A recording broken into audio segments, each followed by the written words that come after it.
Good evening. Welcome to the Ask the Mayor show. As you can see, I'm not the Mayor, Kurt Morris. Mayor Morris is out of town. I'm the city manager, Ken Duran. Those of you who watch on a regular basis, I'm kind of his sidekick usually, but I'm going to be hosting the meeting this evening, or the show. And we do have a special guest who will be filling in the sidekick seat, and I'll introduce him in just a minute.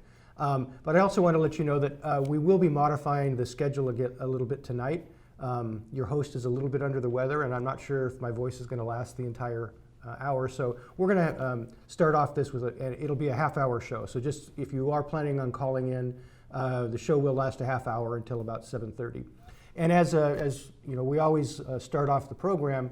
This is a show that is based upon the audience calling in and asking questions. So the phone number is on the screen if you'd like to call in at any time during the show. We'll pick up your call. We'll try and answer your question.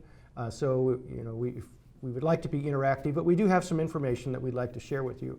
But first off, what I'd like to do is introduce you to our special guest. This is Henry Now. Henry is our new Community Development Director. He started about 3 weeks ago, or just under 3 weeks ago. Yeah. So we thought it would be a good opportunity because Community Development Director in a community plays a very vital role and has a lot of interaction with the community, not only the development community, but the residents. So we thought this would be a good avenue for us to get to know Henry a little bit better. So welcome, Henry. Great, thank you, Ken. So I think, you know, maybe we'll just start off. You can just kind of tell us a little bit about your background and, you know, where you've worked before and some of the things you've done. Yeah, sure. I did get my Bachelor's of Science in Urban and Regional Planning from Cal Poly Pomona. Then I got my Master's in Public Administration from Cal State Fullerton. I started my career in the city of Chino Hills as an assistant planner, and then worked my way up to principal planner. I was there for 12 years.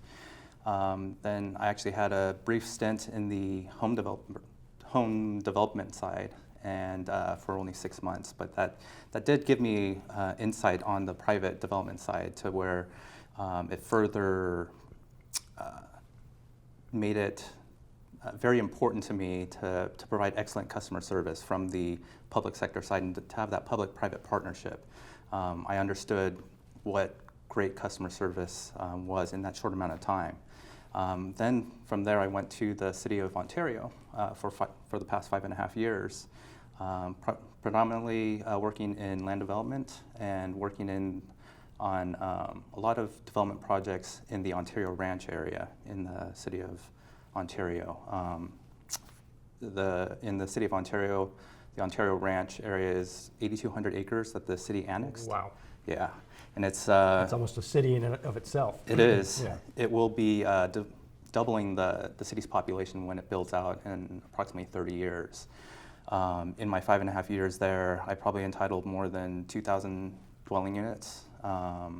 Their first commercial center in the Ontario Ranch area, as well as 2 1.1 million square foot industrial distribution warehouse buildings, and a business park complex as well. Working on a number of community engagement, and being able to build a community was important, that I've learned from the beginning of my career all the way through, and it's been a great opportunity to be able to bring that to the city of San Dimas. I think with my predecessor, Larry Stevens, he's built a good foundation, and there's a lot of great things about the city that attracted me to this position. I think I can just assist the city council and yourself and the residents to be able to get to that next level, and just to be able to provide that exceptional customer service and that public-private partnership. Good. And I know that, you know, from obviously your resume and application interview process, that in Chino Hills, I mean, the time you were there was when the Chino, or the city, was in kind of in its infancy. I guess. Yeah. It would be in its teenagership, you know, Correct. if you will. And there was a lot of economic development that occurred. Correct. And I know you had some roles in that. You want to, you know, share a little bit about your experience there? Yeah, definitely. There were some large projects that I was grateful to be a part of. I was a project manager for the shops at Chino Hills, so I worked exclusively with the city manager, who's now retired, Doug LaBelle, and the executive staff. And I was actually the lead person to get that project from pre-application all the way to construction. And that project was over 1.1 million square feet in totality, with creating this new downtown lifestyle retail center, as well as the government center. And then the shops was located on the largest community park. So we had to relocate that park, get that built up and running before Opus West, who was the developer, broke ground on the shops at Chino Hills. It's a very successful project. It was a great economic development for the city and the vision of Doug LaBelle and the city council. It was great to be a part to bring that project to fruition. As well, at the city of Chino Hills, I was part of the economic development team, basically, and I did represent the city in a number of functions, like ICSC, which is the International Council of Shopping Centers, trying to get tenants to come to the city, as well as to reach out to developers, realtors. It's a large convention, and I know the city of San Dimas attends the one in Las Vegas, so you know that it's very well attended. It's very large, and probably like 10 to 20,000 people come for that 4-day event. I think when I attended it, it's in April, right? Yeah. May. It's in Correct. May. I remember when I attended with 2 of our council members this past May. Yeah. And I looked at my step tracker, and it was like 12 miles a day. Correct. You know, working the convention Networking. floor. Yeah. Yeah, and it's a great opportunity. The other couple things that I did at Chino Hills was also develop their economic development strategy and an economic incentive program. So the economic incentive program that we developed there was kind of a 3-prong approach, to where we would provide incentives to potentially the property owner, a developer, and or a high sales tax producing tenant. So we can provide some type of maybe sales tax sharing agreement or such if it's something that the city had wanted. As you know, with the just when redevelopment went away, the city of Chino Hills didn't have redevelopment. So at that point, I thought it would be advantageous for the city to have some type of economic incentive program, because we were always at a disadvantage. Without redevelopment, we weren't able to provide incentives, but we had great demographics, a great location, centrally located, and I was trying to provide incentives for high sales tax producing tenants, either office or retail, to locate in the city, and that was adopted and approved by the city council. So I think there's some great things that were accomplished at Chino Hills. Yeah, I mean, I'm a resident of Chino Hills. We've lived there for, I think, 26 or so years before the city was incorporated. And just to see the growth in the shops projects and some of the other retail, it's been nice. Because I remember when I first moved there, you had to drive 5-6 miles to go to a grocery store. Correct. So I think it was it's a very well planned out city, and you know, I anticipate that you're bringing some of those skills to here. You know, and we're pretty built out as far as our retail, but there's always there's some good opportunities. Yeah, so we've got some opportunities for some. You know, we have some sites that are ripe for repurposing, and I think that you know, because we are an older community, and so there are some sites that you know, whether it's going to be repurposing for housing or for retail or industrial, it's going to take some efforts to do that. So I'm really looking forward to you know, having your expertise to help with that. Yeah. But what drove you to apply and want to be a part of the San Dimas or community and team? Just the history, and when you drive through San Dimas, the thing that you learn in planning is kind of a sense of place. So you know when you've actually come into a community, and right away, right when you come into San Dimas, you know you're in San Dimas. The great architecture, the landscape, just the city, the way it's built out, and some of the historic, like the historic homes and the things the amenities that we have here. It's just seems like San Dimas has a great organization that I wanted to be a part of, and I think I can be able to help with, assist with building that public-private partnership, and to be able to help streamline our processes and look at how we can improve our entitlement process and permitting processes, and just to be more business friendly. I think that's something that I saw as a great opportunity with the city of San Dimas, and just want to thank for this opportunity. Oh, great. Yeah, I think when, we've had a lot of our staff who've been here for a long time, very tenured, which is very, very positive. Yeah. And it means that they like working for our organization and they like the community. But sometimes, if you've been here for a long time, you can get stuck in, this is the way we've always done some Correct. things, especially when you're talking about processes. Yeah. And so, the city has adopted some new software over the recent couple of years Mm-hmm. that we're just starting to kind of really implement. The staff is starting to get a little more familiar with that. Hopefully that'll streamline some of those things. Yeah. As you said, trying to be a little bit more business friendly, Yeah. and cut down some of those timelines so that, because we understand whether it's a developer who's developing a large project or a homeowner who's doing a remodel, for them time is money. Correct. And so we want to make sure that we're trying to be as efficient as possible, but also adhering to those standards that you talked about. Correct. There's a reason why we have the retail businesses that have that early California architecture. Correct. Or the standards we have for people preserving the historic housing stock in our downtown area. Yep. So, some would say that maybe we're a little bit too stringent, and maybe it's, maybe we need to find a little bit more of that balance without losing Yeah. that.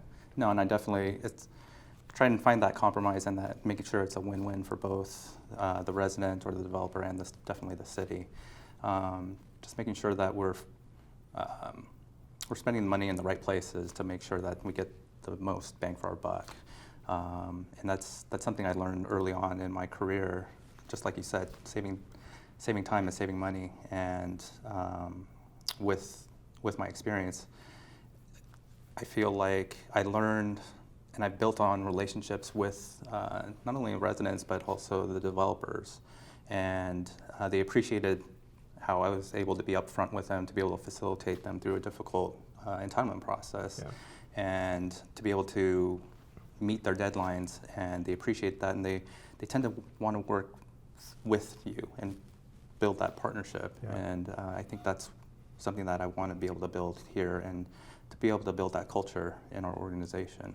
Yeah, and I think sometimes even the more difficult challenges when dealing with somebody is a homeowner who, if you're dealing with Opus or a large developer, I mean, they understand the process. But when you're talking about somebody who's doing a homeowner who's doing a room addition or a remodel or something, they don't know what that process is. Correct. And I think oftentimes those projects may take even a little bit more staff time because you have to hold their hand and explain to them, even though most of them would have a contractor or an architect. Yeah. But I think, they don't understand, what is a design review? What is it, why do I have, why are there these certain building Standards. code standards? I want to Correct. build it this way. Correct. So, I think, and so having that, the sensitivity to that sounds like you have, Yeah. I think is helpful in being able to just, not cut corners because No. there are health and safety issues. Correct. And as I said, standards, but we want to try and make it as easy as possible for them. Yeah, and I think being empathetic and trying to seek to understand what the situation is very valuable, and they do appreciate, as long as we can solve a problem, provide an alternative to be able to help them get to that goal. I think it's obviously a win-win, and building that relationship with our citizens is very important. Good. Well, speaking of projects, we've talked on the show a number of times over the last 6 months or so, or even longer, about a development project that the city's been working on. It's a vacant property on the corner of Bonita and Cataract that the city actually, former redevelopment agency, but now the city, as the successor agency, has owned for quite some while. Mm-hmm. It was a project, it was property actually, it's about 5 acres, 4 and some 4 acres. But it had some underutilized, it was a gas station that had kind of gotten run down, and a couple of other industrial type uses. So over the course of the last 20 years, actually, or a little bit longer than that, the city had been acquiring multiple parcels to assemble that. Yeah. And so we actually have been soliciting proposals. And I think the last show we talked about that those proposals have been received. Mm-hmm. We had a consultant that we used who went to ICSC along with our staff and tried to find what types of uses are out there. At one time, there was a proposal which is still somewhat on the table, mm-hmm. For a national chain hotel. Mm-hmm. But we wanted to see, are there other opportunities out there? Yeah. So we actually will be going to City Council early December to share with them the findings of proposals that we've received and see if they want to give us some direction. Yeah. And then we'll be sharing those proposals, because I know a lot of people have been interested about it. We'll be sharing those proposals, or the ones that the City Council may narrow down to, with the community, and just kind of get some feedback. So no decisions have been made at this point. Council has not seen the proposals. We've been vetting those with our consultant, but we're getting closer to the time when the community will be able to see what potentially could be there. And that's a prominent corner for us. It's the entryway into our downtown. Definitely. It's also going to be the intersection where the Gold Line is going to have their bridge or flyover. And it's a couple blocks away from our Gold Line station. So correct. It's a real critical piece of property for us. So we're looking forward to that opportunity. Yeah, and I'm looking forward to it as well. I think it is a vital piece to the city and the downtown, because that's one of your prominent intersections as you're coming into the city, and that has sky's the limit as far as the potential that we can develop on that site. Yeah. And then there's also some other, probably what we would call underutilized sites that are along that corridor. Correct. And if we can get a real solid anchor on that corner, then maybe it makes it a little bit more appealing for some of the other property owners to say, you know what, maybe I can do something a little different than what I've got here now. Yeah. So that it all just kind of, it's a domino effect. Correct. It was for that synergy. Yeah, it was kind of in our downtown. Several years ago, some of the storefronts had declined due to lack of maintenance. Yeah. And as you're probably aware, we had the wooden sidewalks and the wooden facades that were actually in place since the 1950s or 70s, mid 70s. And so some of that needed some, maintenance. Mm-hmm. So the city started a program where we actually offered a incentive program for some of the businesses to assist them with facade renovations. And it really, you could see that once 2 or 3 came on board, and people could see, oh wow, that looks really different. Yeah.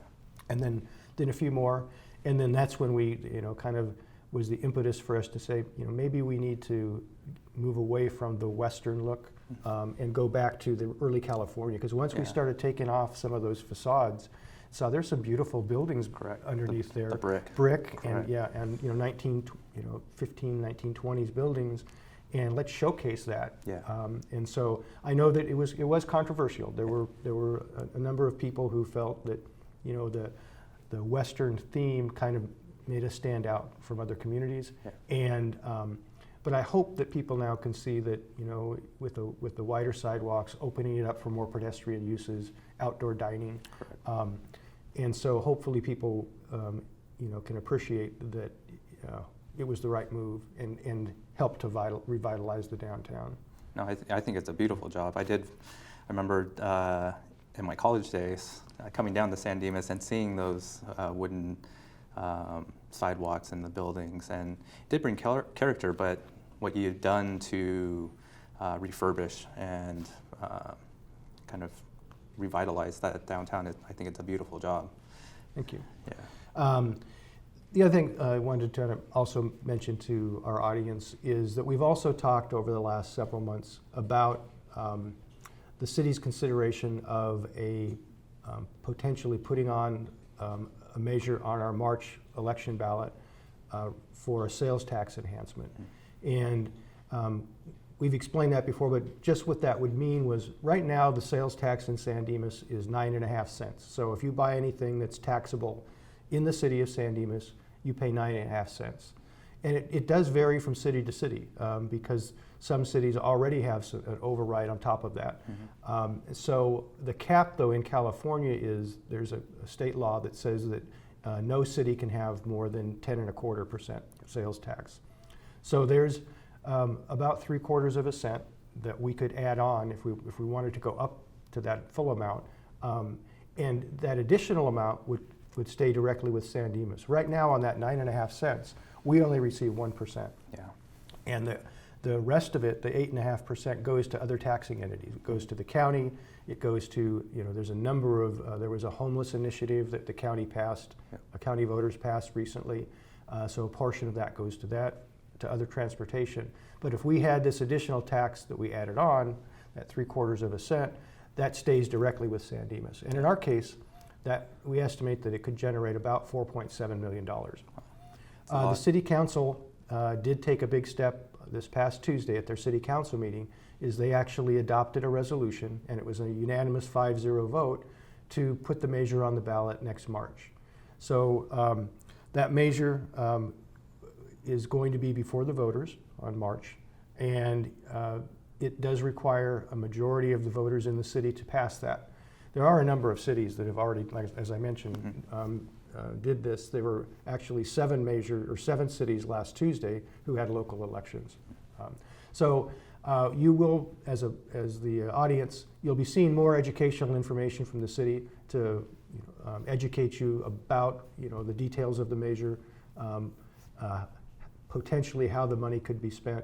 So we are putting some information on our website to educate the community on what this sales tax measure is. So keep an eye on that, and you can go to our website and get more information. That's great. The other is that the Gold Line, and I know you're familiar with the Gold Line project. Yeah. And you're coming in at the point where we're just starting construction. So Yep. you're going to be a little bit busy with that. Yeah, definitely. A lot of the design work has already been done, for example, on the bridge and what it's going to look like. But the Gold Line just recently awarded the contract, and it's going to be about a 5-year construction project. Okay. But our staff is working heavily on that and working with the Gold Line on people won't be seeing anything really probably for about another year, but they are going to be doing utility work. So you came in right at a good time. Good time. It's exciting times. Yeah, to take that project on. Yeah. Well, anything else that, we've got a couple more minutes before we wrap up. Anything else that you can think of to share with us?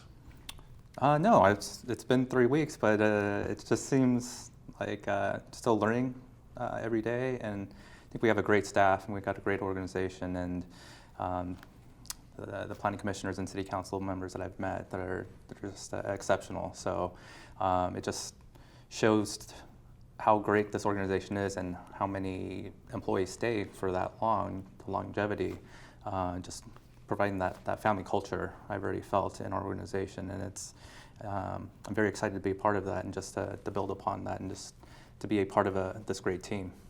Well, great. Yeah, and Henry had his first council meeting on Tuesday night. Yes. And unfortunately, it was probably one of the longest meetings we've had in quite some time. We left at what, 11:15? About 11:30, 11, I think. yeah, close to 11:30. Yeah. We had some pretty significant development discussions on, and sometimes you can't control when those items get to the council because you don't want to, sometimes you have to stack up a lot of items on one meeting. Correct. Because you don't want to delay a particular project to say, well, we got too much on this meeting, why don't you wait 2 more weeks? No, definitely. So, but they're not all like that. And so, I'm not scared away. It's okay. Yeah, don't get scared away on that. Yeah. We also, just for the benefit of the audience, we do have on our next city council meeting in a week and a half, we will have a study session beginning at 5 o'clock. And the purpose of that is every year the city is required to have an annual audit at the end of our fiscal year. And our fiscal year ends June 30th. So once we close out our books, we have an outside audit firm that comes in, audits the books, making sure that we spent the money appropriately, followed all of our purchasing protocols, and then presents us with a report that is then adopted by the city council and sent to the state controller's office. And so we'll have a study session, like I said, in a week and a half on that. Okay. And the news is that we got a very clean audit report. and actually some of our surplus is a little bit more than we anticipated. But we still, that doesn't negate the need for, additional revenue going down the road. It just means that we might be able to move up some of those projects earlier than later. So, Yeah. so that's a big meeting. And then, as I said, the first meeting in December is when we'll have that report on the Bonita Cataract property. Yeah.